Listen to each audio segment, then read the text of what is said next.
பிரபாவ inspector ஜெயிலுக்குள்ள தூக்கி போடுறாங்க. கோடீஸ்வரி வந்து கேக்குறாங்க, என்னம்மா அநியாயமா இருக்கு? போலீஸ் கோடீஸ்வரி கிட்ட கேக்குறாங்க, பொண்ணு எங்க போறா, என்ன பண்றான்னு அவகிட்ட கேட்க மாட்டீங்களா? வேலைக்கு போறேன்னு காசு கொடுத்தா வாங்கி வச்சுப்பீங்களா? அவ என்ன வேலை பாக்குறான்னு தெரிஞ்சு வச்சுக்க மாட்டீங்களா? கோடீஸ்வரி சொல்றாங்க, மேடம், நீங்க பெரிய போலீஸ் ஆபீசரா இருக்கலாம், எல்லாரும் உங்களை பார்த்து பயப்படலாம், அதுக்காண்டி இப்படி வாய்க்கு வந்த மாதிரிலாம் என்கிட்ட நீங்க பேசாதீங்க. உங்களுக்கு புரியுதா? தசரதன் சொல்றாரு, கொஞ்சம் அமைதியா இருக்கு கோட்டி. போலீஸ் கேக்குறாங்க, என்ன பயங்கர புரட்சி பண்றதா நினைப்பா? போலீஸ் ஸ்டேஷன்ல எப்படி நடந்துக்கணும்னு உங்களுக்கு தெரியாதா? மரியாதையா நடந்துக்கணும்னு எனக்கே கத்து கொடுக்குறியா? கான்ஸ்டபிள் சொல்றாரு, அதிகாரி கிட்ட இப்படி பேசலாமாமா? போய் உட்காரு, போமா. போலீஸ் சொல்றாங்க, உனக்கு 10 நிமிஷம் டைம் கொடுக்குறேன், இதுக்குள்ள நீ வந்த சுவடே தெரியாம நீ இந்த இடத்த விட்டு போயிடணும். அதான் உன் பொண்ணு எந்த அசிங்கமும் படாம வெளியே வருவா. அப்புறம் நான் என்ன பண்ணுவேன்னு எனக்கே தெரியாது. உன் பொண்ணு அரெஸ்ட் ஆனத சந்தி சிரிக்க வச்சிருவேன், ஜாக்கிரதை. கோடீஸ்வரி அழுகுறாங்க, பெத்த வயிறு பத்தி எரியுது. எல்லாம் நல்லா இருப்பீங்களா? நீங்களும் ஒரு பொண்ணு தானே, பொண்ணு மேல இப்படி அபாண்டமா பழி போடுறீங்களே, நீங்களும் ஒரு அம்மா வகுத்துல பிறந்தவங்க தானே, ஒரு தாயோட வேதனை என்னன்னு உங்களுக்கு தெரியாதா? போலீஸ் சொல்றாங்க, என்ன சாபம் விடுறியா?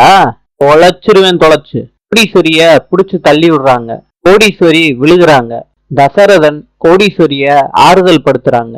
கோடீஸ்வரி ஆதங்கத்தோட சொல்றாங்க, நான் இங்க நிக்கிறது தானே உங்க பிரச்சனை, நான் நடு ரோட்ல உட்காருவேங்க. கோடீஸ்வரி சொல்றாங்க தசரதனை பார்த்து, நம்ம பொண்ண என்ன பிரச்சனைக்கு கூட்டிட்டு வந்தாங்கன்னு சொல்லாம நம்மளையும் துரத்தி விடுறாங்க. உங்களுக்கு புரியலையாங்க இவங்க பண்ற தப்பு என்னன்னு? இதுக்கு பின்னாடி யாரோ சொல்லி கொடுத்துதான் பண்றாங்க. என்னங்க, நீங்களே சொல்லுங்க, என் பொண்ணு தப்பு பண்றவளா? எந்த தப்பாவது இன்னைய முடியும் பண்ணிருக்காளா? இல்லம்மா கோடீஸ்வரி இல்ல. கோடீஸ்வரி உட்கார்ந்து இருக்கத பார்த்து 2-3 பேரு அவங்க கேமரால வீடியோ எடுக்கிறாங்க. சோசியல் மீடியாவில் போடுவோன்னு அவங்களுக்குள்ளேயே பேசிக்கிறாங்க. எல்லாரும் வீடியோ எடுக்கிறத போலீஸ் பாக்குறாங்க. போய் இன்ஸ்பெக்டரை கூட்டிட்டு வராங்க. இன்ஸ்பெக்டர் சொல்றாங்க, ஒழுங்கா இந்த இடத்த விட்டு போயிரு. கோடீஸ்வரி சொல்றாங்க, இவ்வளவு நேரமா சத்தமா பேசிக்கிட்டு இருந்தீங்களே, இப்ப எல்லாரும் வீடியோ எடுக்கிறாங்கன்னு தெரிஞ்ச உடனே அமைதியா பேசுறீங்களா? இன்ஸ்பெக்டர் சொல்றாரு, சொன்னா கேளு, தேவையில்லாம என் கோவத்தை தூண்டிக்கிட்டு இருக்காத. கோடீஸ்வரி சொல்றாங்க, நான் அப்படிதான் இருப்பேன், காரணமே இல்லாம என் பிள்ளைய கொண்டுட்டு வந்து உள்ள வச்சிருக்கீங்க, இப்ப உடனே என் பிள்ளைய வெளியே விட்டாகணும், இல்ல நான் சாகுற முடியும் இங்கேயே உண்ணாவிரதம் இருப்பேன். கோடீஸ்வரி போராடுறாங்க. போலீஸ் சொல்றாங்க, செல்லெல்லாம் ஆஃப் பண்ணுங்கன்னு. எல்லா கூட்டத்தையும் கலைச்சு விடுறாங்க. ஈஸ்வரியா அவங்க செல்ல ஆன் பண்ணி ரெக்கார்ட் பண்றாங்க, போலீஸ் என்னென்ன பண்றாங்கன்னு. கோடீஸ்வரி மகாவை பார்த்த உடனே அழுக ஆரம்பிக்கிறாங்க. மகாவும் ஐஸ்வர்யாவும் வந்து சண்டை போடுறாங்க போலீஸ் கிட்ட. தசரதன் சொல்றாங்க, பிரபாவை ஏன் அரெஸ்ட் பண்ணாங்கன்னு சொல்லவே இல்லை, எங்களையும் இந்த மாதிரி அழுக வச்சு பாக்குறாங்கம்மான்னு மகா கிட்டையும் ஐஸ்வர்யா கிட்டையும் சொல்றாரு தசரதன். கான்ஸ்டபிள் சொல்றாங்க, தேவையில்லாம பிரச்சனை பண்ணீங்கன்னா உங்க தங்கச்சிக்கு தான் ஆபத்து, கூட்டிட்டு போங்க பெரியவங்கள. இன்ஸ்பெக்டர் சொல்ல சொன்னாங்க, உங்ககிட்ட சொல்லிட்டேன், அவ்வளவுதான் என் வேலை அப்படின்னு சொல்லிட்டு கான்ஸ்டபிள் போயிடுறாங்க. சூர்யாவோட ஃபேமிலி கார்ல வந்து இறங்குறாங்க. இத கோடீஸ்வரி பாக்குறாங்க. ராஜேஸ்வரி கிட்ட சூர்யா சொல்றாரு, தெரியலம்மா என்ன ஏதுன்னு கேட்போம் அப்படின்னு சொல்றாங்க. சொல்லிட்டு வர்றாங்க. அத்தை என்ன ஆச்சு?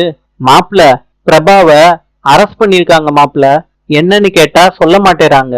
கான்ஸ்டபிள் தடுக்கிறாங்க போலீஸ் ஸ்டேஷனுக்குள்ள போறதுக்கு. அதுக்கு சூர்யா சொல்றாங்க, ஏற்கனவே நாங்க இன்ஃபார்ம் பண்ணிட்டோம், தேவையில்லாம தடுக்காதீங்க மேடம் அப்படின்னு சொல்றாங்க.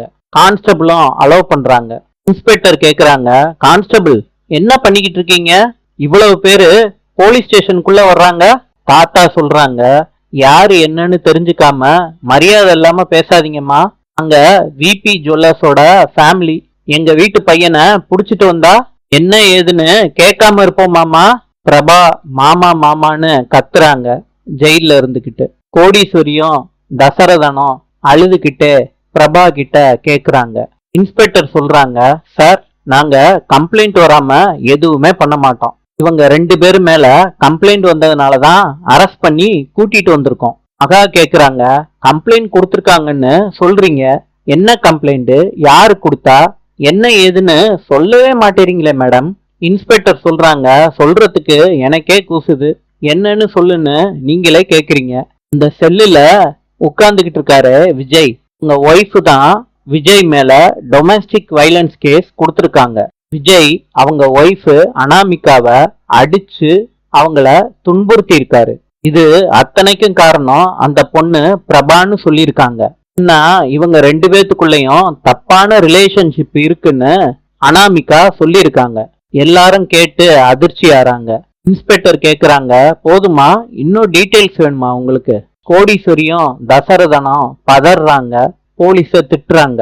சூர்யா, அவங்க நட்பை கொச்சப்படுத்தாதீங்க, அவங்க 2 பேரும் நல்ல ஃப்ரெண்ட்ஸ் அப்படின்னு போலீஸ் கிட்ட சொல்றாங்க. இன்ஸ்பெக்டர் சொல்றாங்க, சார் அவங்க ஆதாரத்தோட வீடியோ அனுப்பியிருக்காங்க சார். அந்த வீடியோ நேத்தி டேட்ல எடுத்திருக்குன்னு ப்ரூவ் பண்ணி அனுப்பியிருக்காங்க அனாமிகா. போலீஸ் வீடியோவை காட்டுறாங்க சூர்யா கிட்டையும் அவங்க ஃபேமிலி கிட்டையும். அந்த வீடியோவை பார்த்துட்டு சொல்றாங்க, காஃபி ஷாப்ல 2 பேரும் உட்கார்ந்து பேசிக்கிட்டு இருக்காங்க, இதுல என்ன தப்பு இருக்கு, இத போய் பெரிய விஷயமா எடுத்துக்கிட்டு அரெஸ்ட் பண்ணிருக்கீங்க. இன்ஸ்பெக்டர் சொல்றாங்க, மேடம் நாங்க இதுக்காண்டி ஒன்னும் அரெஸ்ட் பண்ணல, அவ்வளவு முட்டாள்லாம் கிடையாது. பாருங்க மேடம், இது உங்க வீட்டு பையன் விஜய் அனாமிகாவை அடிச்ச வீடியோ. விஜய் சொல்றாரு, தாத்தா அனாமிகா வேணும்னு அழகி விஷயத்துல தப்பா பேசினா தாத்தா, அதனாலதான் கோவப்பட்டு அடிச்சேன் தாத்தா. ஆனா அத வீடியோவா எடுத்து எனக்கு எதிரா யூஸ் பண்ணுவான்னு தெரியாது தாத்தா. போலீஸ் சொல்றாங்க, எங்க முன்னாடியே உங்க ஒய்ஃப பத்தி தப்பு தப்பா பேசிக்கிட்டு இருக்கீங்களே, அப்பனா தனியா இருக்கும்போது எப்படிலாம் கொடுமைப்படுத்திருப்பீங்க உங்க ஒய்ஃப. காயத்ரி சொல்றாங்க, என் பையன் அந்த மாதிரி பண்ணக்கூடிய ஆளே கிடையாது, அனாமிகா தான் இந்த மாதிரி தப்பு தப்பா பண்ணி வச்சிருக்கா. அங்க ஒரு நாள் கூட அனாமிகாவை கோவப்பட்டு பேசினதே இல்ல.